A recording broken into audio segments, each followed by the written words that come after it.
ng bayan, maasahan anumang panahon.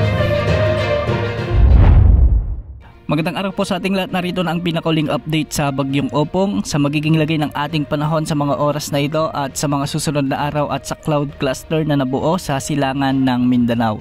Nakalampas na sa kalupaan ng bansa ang Bagyong Opong at sa kasalukuyan ay nasa coastal waters na ito ng Santa Cruz, Occidental Mindoro. At taglay pa rin ng bagyo ang lakas ng hangin na umaabot sa 110 km per hour malapit sa gitna at pagbugsong umaabot sa 150 km per hour. Kumikilos ito ngayon ng medyo mabilis ng pakanluran, hilagang kanluran sa bilis na 35 km per hour. Kung mapapansin natin ay malawak pa rin ang kaulapan na sakop ng bagyo at meron itong diametrong umaabot sa 440 km.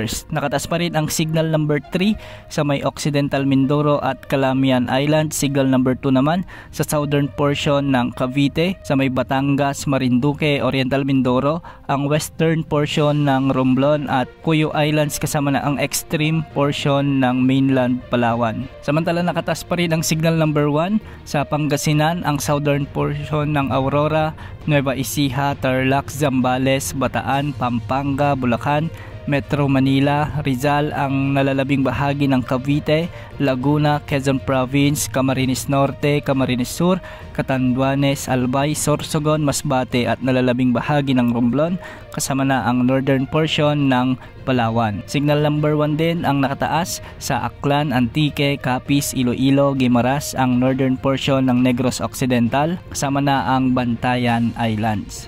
Pinag-iingat natin ang mga lugar na nasa ilalim ng signal number 1, 2 at 3 dahil posible pa rin ang banta ng malalakas na pag-ulan at malalakas na pagbugso ng hangin. Base sa latest forecast track ng Pag-asa, ngayong gabi ay inaasahang tatawirin ng bagyo ang kanlurang bahagi ng Metro Manila o yung kanlurang bahagi sa karagatang sakop sa kanluran ng Metro Manila at patuloy nitong babaybayin ang West Philippine Sea at sa mga susunod na araw ay inaasahang lalakas pa ito bilang typhoon category. Bukas inaasahang makakalabas na rin ito sa ating area of responsibility at tinutumbok naman nito ngayon ang bansang Vietnam. Para naman sa magiging lagay ng ating panahon sa mga oras na ito ay nakakaranas pa rin ng mabagyong panahon. Masungit na panahon ang inaasahan sa Cavite, Batangas, Occidental Mindoro, Oriental Mindoro, ang northern portion ng Palawan kaya makakaranas sa mga lugar na ito ng mga katamtaman at malalakas na pag-ulan at minsan ay matitinding pagbuhos ng ulan na posibleng magdulot ng mga pagbaha at pagguho ng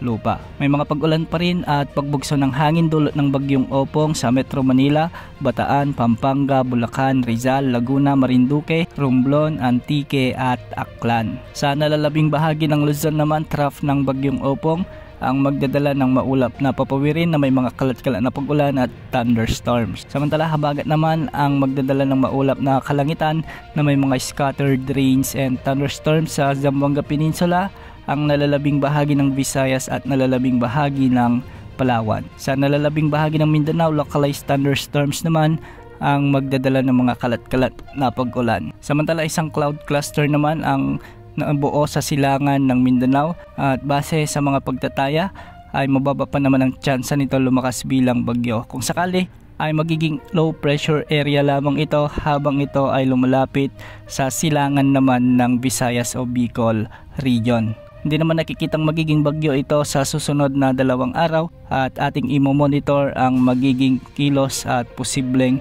paglakas ng cloud cluster na ito. Yan muna ang latest sa lagi ng panahon. Ito po ang weather update ng bayan, maasahan anumang panahon.